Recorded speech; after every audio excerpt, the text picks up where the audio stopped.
नमस्कार, आप देख रहे हैं day to day news Bharat में। आप सभी के साथ दिवांशु। हरियाणा के अंबाला जिले से एक बड़ी खबर सामने आई है, जहां बुजुर्ग महिला के घर में घुसकर लूट और स्नैचिंग की वारदात को अंजाम देने वाले दो शातिर बदमाशों को पुलिस ने मुठभेड़ में गिरफ्तार कर लिया है। बराड़ा फ्लाईओवर के पास हुई इस कार्रवाई के दौरान दोनों बदमाशों के पैरों में गोली लगी है। घायल अवस्था में उन्हें इलाज के लिए अस्पताल में भर्ती कराया गया है, जबकि पुलिस ने उनके कब्जे से 2 देसी तमंचे भी बरामद किए हैं। ये मुठभेड़ उस समय हुई जब सीआईए नारायणगढ़ और बराड़ा पुलिस की संयुक्त टीम को पता चला, उनको एक गुप्त सूचना मिली कि हाल ही में बुजुर्ग महिला के साथ हुई लूट की वारदात में शामिल बदमाश इलाके में घूम रहे हैं और किसी नई वारदात को अंजाम देने की फिराक में हैं। सूचना मिलते ही पुलिस ने बराड़ा फ्लाईओवर और रेलवे पुल के आसपास घेराबंदी कर दी। पुलिस के मुताबिक जैसे ही संदिग्ध बदमाश मौके पर पहुंचे, उन्हें रोकने का इशारा किया गया, लेकिन पुलिस को देखकर बदमाशों ने भागने की कोशिश की। आरोप यह है कि खुद को घेरा हुआ देखकर उन्होंने पुलिस टीम पर फायरिंग करने का प्रयास किया। इसके बाद पुलिस ने जवाबी कार्रवाई की। मुठभेड़ के दौरान दोनों बदमाशों के पैरों में गोली लगी है और वे मौके पर ही दबोच लिए गए। गिरफ्तार किए गए आरोपियों की पहचान उत्तर प्रदेश निवासी 28 साल उधम सिंह और 19 वर्षीय ऋतिक के रूप में हुई है। दोनों को तुरंत सामुदायिक स्वास्थ्य केंद्र बराड़ा ले जाया गया, जहां उनका उपचार किया गया। पुलिस सुरक्षा के बीच दोनों से पूछताछ भी जारी है। ये आज रात 9 बजे के लगभग पुलिस पार्टी द्वारा दो कथाकथित मुलजिम थे, जिनको पुलिस पकड़ के लेके आई थी। दोनों के टांगों में गनशॉट वुंड थे, जिनको प्राथमिक उपचार देकर पट्टी वगैरह कर और एमएलआर बनाकर इनको अम्बाला कैंट अस्पताल के लिए रेफर कर दिया गया। कहाँ लगी गोली से? एक जो उद्यम है उसकी लेफ्ट लेग में है और ऋतिक है जो उसकी राइट लेग में है। लेकिन कंडीशन दोनों की फिलहाल स्टेबल है, कोई सीरियस हालत में नहीं है। दोनों की टांगों में ही गोलियां लगी। ये दोनों कहाँ के रहने वाले हैं? ये दोनों जो एड्रेस पता लगा हमें यूपी के रहने वाले हैं। मुख्य आरोपी यहाँ बराड़ा में भी रहा था, दिलीप कुमार, और दिलीप कुमार ऊपर विक्की नहीं कहते हैं उसको, वो मेन है। ये विक्की और ये ऋतिक दोनों जो है ये सहारनपुर जिले में मिले थे। ये रुड़की में इसने स्नैचिंग की थी, इन्होंने इनकाउंटर भी हुआ था इसका पहले। उसका भी तो क्रिमिनल रिकॉर्ड पता लगाने के बाद ही 2-3 केस तो पता लगा, इसने बताई है ऋतिक ने, बट उसको पकड़ देंगे। पकड़ने के बाद इसको पता लगेगा कितने केस उसके। ये उम्र है कि तो 26 साल है, 27 साल, 19 साल है। अभी 107 में यह 307 में क्योंकि मारने की कोशिश की थी उन्होंने। उसकी आरएम एक्ट साथ लगा है, इसके वेपन था इनके पास, बरामद भी हुआ है दोनों के पास से।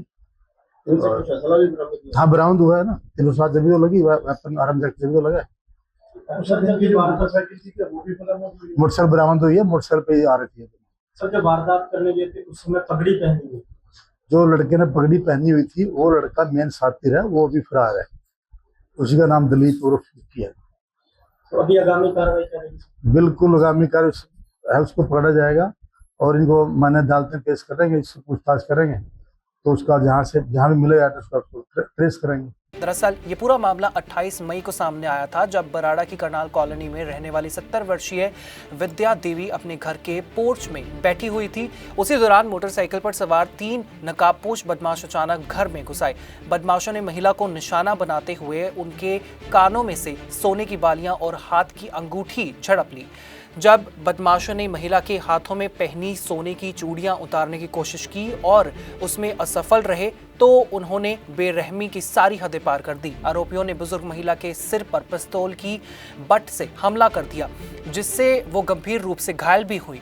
दिन दिहाड़े हुई इस वारदात ने पूरे इलाके में दहशत फैला दी थी। घटना के बाद पुलिस पर भी लगातार दबाव बढ़ रहा था। स्थानीय लोगों और परिजनों ने आरोपियों की जल्द गिरफ्तारी की मांग की थी। इसी बीच पुलिस जांच में जो खुलासा हुआ उसने सभी को हैरान कर दिया। पुलिस के अनुसार इस पूरी वारदात की साजिश हरियाणा या अंबाला में नहीं बल्कि उत्तर प्रदेश की सहारनपुर जेल में रची गई थी। जांच में सामने आया कि इस गैंग का मास्टरमाइंड दिलीप सिंह है, जो फिलहाल सहारनपुर जेल में बंद है। पुलिस के मुताबिक जेल के भीतर ही दिलीप सिंह की मुलाकात ऋतिक और उधम सिंह से हुई थी। ऋतिक पहले से ही स्नैचिंग और आपराधिक मामलों में जेल में बंद रह चुका था। जेल में तीनों के बीच संपर्क बढ़ा और वहीं वारदात की योजना तैयार की गई। जांच में में ये भी सामने आया है कि जेल से बाहर आने के बाद दिलीप सिंह दोनों आरोपियों को लेकर अंबाला पहुंचा। उसे पहले से बुजुर्ग महिला के घर और उनकी दिनचर्या की पूरी जानकारी थी। इसी जानकारी के आधार पर लूट की साजिश रची गई। पुलिस के अनुसार पहचान छिपाने के लिए आरोपियों ने खास तैयारी की थी। उन्होंने सिखों जैसा भेष धारण किया ताकि किसी को उन पर शक न हो। इसके बाद उधम सिंह की मोटरसाइकिल पर सवार होकर तीनों आरोपी वारदात को अंजाम देने पहुंचे। इस पूरे मामले ने एक बार फिर ये सवाल खड़ा कर दिया है कि आखिर जेलों के भीतर बैठकर अपराधी किस तरह अपराध की योजनाएं बना रहे हैं। पुलिस जांच जो है अब इस पहलू पर भी केंद्रित है कि क्या जेल के भीतर से किसी तरह का नेटवर्क ऑपरेट किया जा रहा था या फिर क्या इस वारदात में अन्य लोग भी शामिल थे। मुठभेड़ के बाद बराड़ा और आसपास के इलाकों में लोगों ने राहत की सांस ली है। स्थानीय लोगों का कहना यह है कि बुजुर्ग महिला के साथ हुई वारदात ने पूरे क्षेत्र को झकझोर कर रख दिया था। ऐसे में आरोपियों की गिरफ्तारी से लोगों का पुलिस पर भरोसा एक बार मजबूत फिर से हो चुका है। पुलिस अधिकारियों का कहना यह है कि गिरफ्तार आरोपियों का जो है आपराधिक रिकॉर्ड खंगाला जा रहा है। ये भी जांच की जा रही है कि उन्होंने हरियाणा या फिर अन्य राज्यों में और कितनी वारदातों को अंजाम दिया है। पूछताछ में कई और खुलासे होने की संभावनाएं जताई जा रही हैं। वहीं घायल आरोपियों पर पुलिस की कड़ी निगरानी रखी जा रही है। अस्पताल में सुरक्षा बढ़ा दी गई है ताकि किसी भी तरह की जो है अप्रिय घटना ना हो। फिलहाल पुलिस की कार्रवाई जारी है और मास्टरमाइंड दिलीप सिंह की भूमिका को लेकर भी जांच तेज कर दी गई है।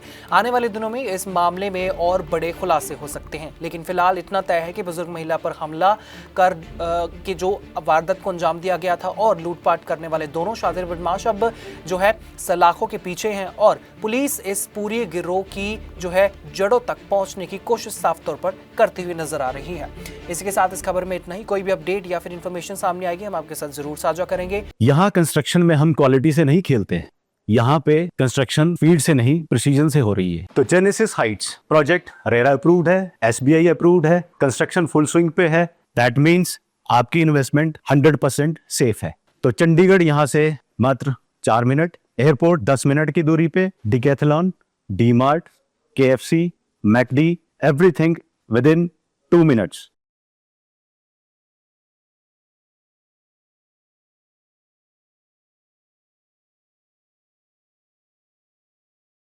Day to day news Bharat आपके साथ हमेशा वादा करता है निष्पक्ष और सटीकता के साथ आप तक हर एक खबर, इन्फॉर्मेशन और अपडेट इसी तरीके से पहुंचाता रहेगा। हमारे चैनल का कोई भी पत्रकार न किसी से कोई तोहफा लेगा, ना कोई विज्ञापन, ना ही करेगा किसी को ब्लैकमेल। और हम हमेशा ये कोशिश करेंगे कि हम दबे कुचले लोगों की आवाज़ बनेंगे और ऐसे किसी भी व्यक्ति की खबर नहीं चलाएंगे जो कि भोले भाले लोगों को ठगता हो। इसी के साथ हमारे चैनल का मकसद होगा लोकतंत्र के चौथे स्तंभ को लोगों की नजरों में फिर से मजबूत करना। मुझे दीजिए इजाजत और हमें हर किसी सोशल मीडिया प्लेटफॉर्म पर लाइक, शेयर और सब्सक्राइब करना बिल्कुल भी मत भूलिएगा।